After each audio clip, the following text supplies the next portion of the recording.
This video is a bit of a study in pain. I haven't finished the next review, which is Dungeon Crawl Classics, which I will be doing next.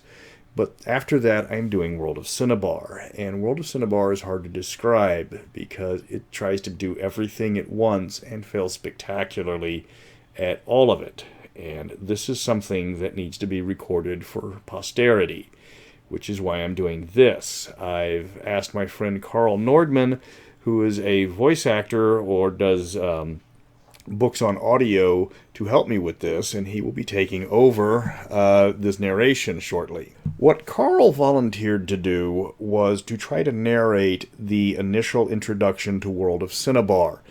And after about 52 suicide attempts halfway through, I was able to get him to finish it after removing all sharp objects, nailing the windows shut, removing anything flammable, all poisonous chemicals, any ligatures that I had laying around, checking that he wasn't armed in any way, and occasionally pulling his tongue out as he tried to swallow it. But I think we managed to get it done. And for your viewing endurement, please enjoy the introduction to the World of Synnabar. In the beginning, 800 million years ago, on a small planet, a mage was born. This mage became the most powerful mortal ever known. So powerful, he was granted godhood. His name was Iridius, the god of hope and command. During his travels across the vast universe and the 100 dimensions, he came upon a small world its natives called Earth. He searched Earth for a race of people who had no deity, so that he might take them without angering a fellow god or goddess. He converted these people to the way of good. To symbolize his power, he created an avatar of his mortal likeness and imbued it with the capability of storing a worshipper's power and making use of it. Then he stood back, but continued to observe the avatar's work. This avatar appeared to all who worshipped Iridius and who were of good heart. It healed wounds and diseases and gave advice to those in need.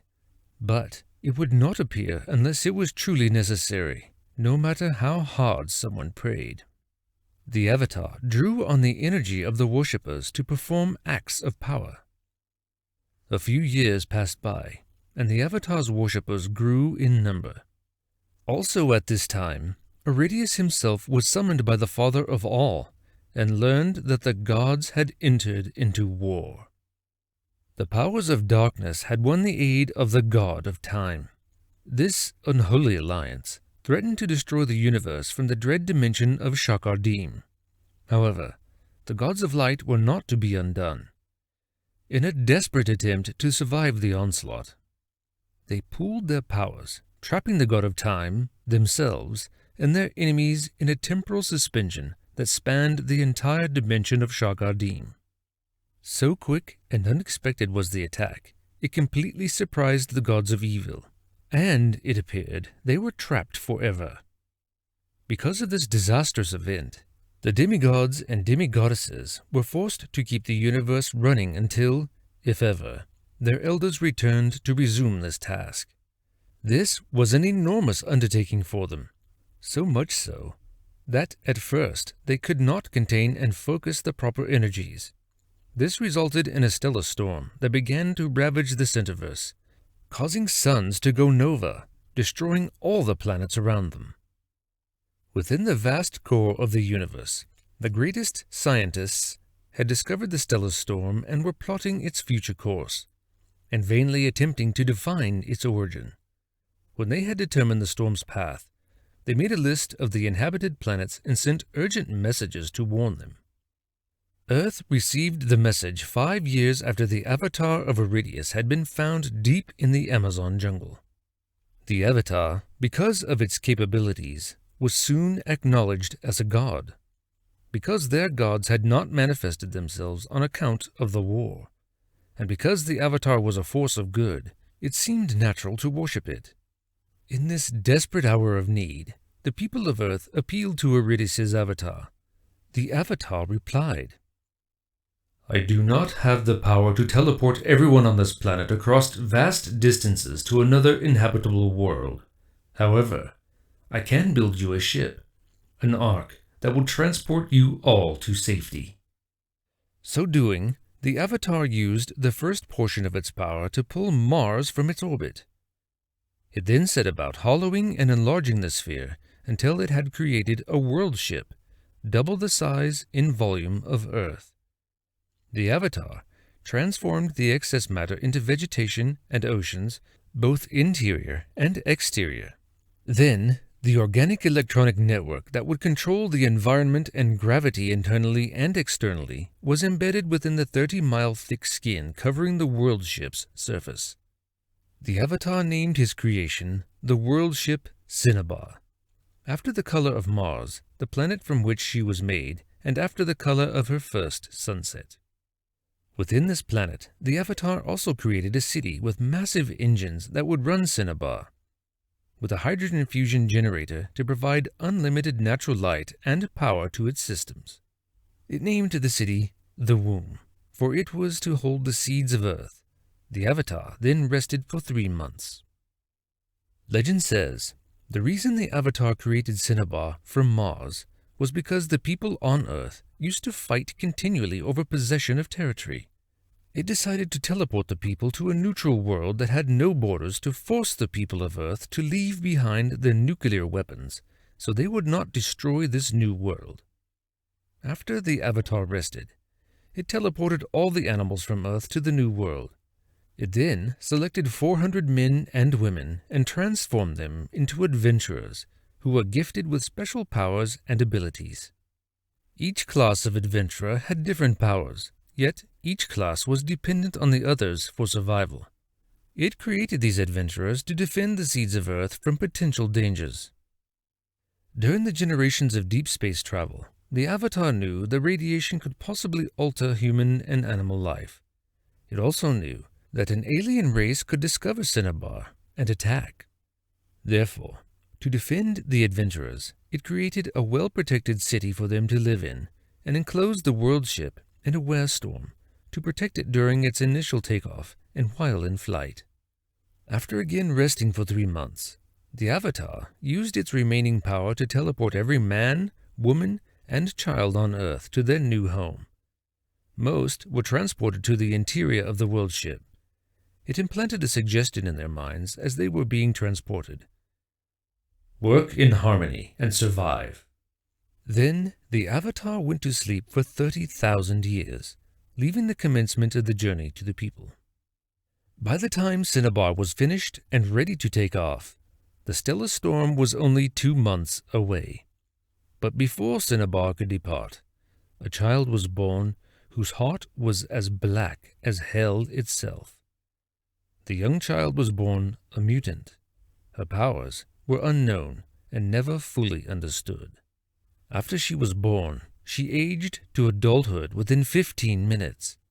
She appeared to be drawn, for no known reason, to the fusion reactor as a moth is to a light.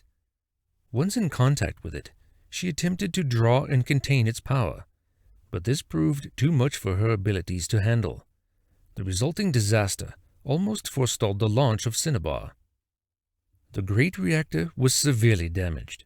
It leaked deadly radiation that filled the center of the world, killing every seed of Earth within it, except for 1,500 humans near the Antarctic tunnel entrance. Had these survivors not crossed the Antarctic and sailed to the Terra Isles, Synnabar would have been vaporized by the energies of Earth's sun going nova. By the time they reached the Terra Isles, there was only 1 week left. To the humans, it seemed hopeless, and indeed it might well have been, if not for the courage of another mutant named Steel Breeze. His powers were invulnerability and super speed. He ran the distance between the Terra Isles and the Antarctic and found and entered the womb. He then braved deadly radiation and fought off several mutated monsters until he reached the main control room, where he repaired the damaged reactor within the time remaining. The central computer core had been incinerated, and several of Synnabar's internal systems were destroyed, causing the self-repair systems to malfunction on a grand scale. Consequently, the werestorm has never faded from around the Terra Isles. However, the navigation computers all remained intact, and the reactor continued to produce enough power for the voyage. The internal and external environmental control systems were also all intact, with only minor repairs needed. However, when Steel Breeze started the warp engines, he discovered Synnabar had been crippled. One engine was damaged beyond repair, leaving her a top speed of 1/2 normal velocity.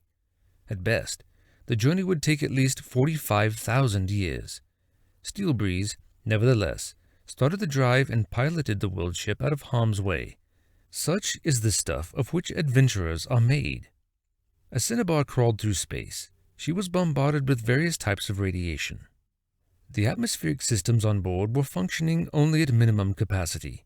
As a result, a small amount of gamma radiation was released and mingled with the radiations emitted by the damaged drives and power plant within Synnabar.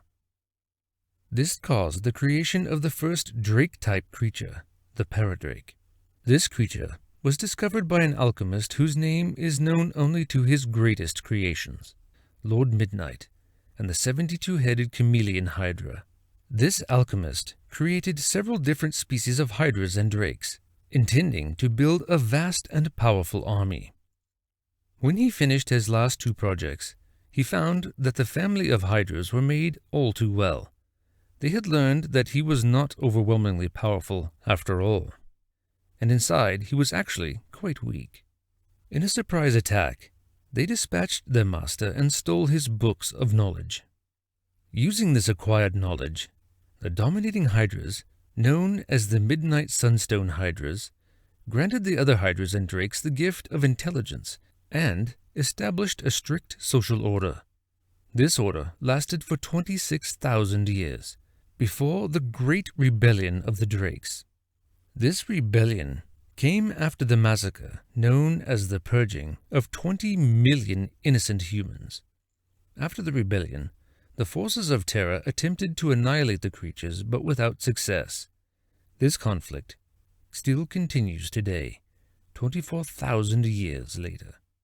There have been 6 different attempts to conquer Synnabar, 2 by alien races, 3 by dark lords and great evil powers, and 1 by a group of evil mages and alchemists who found the Forbidden City.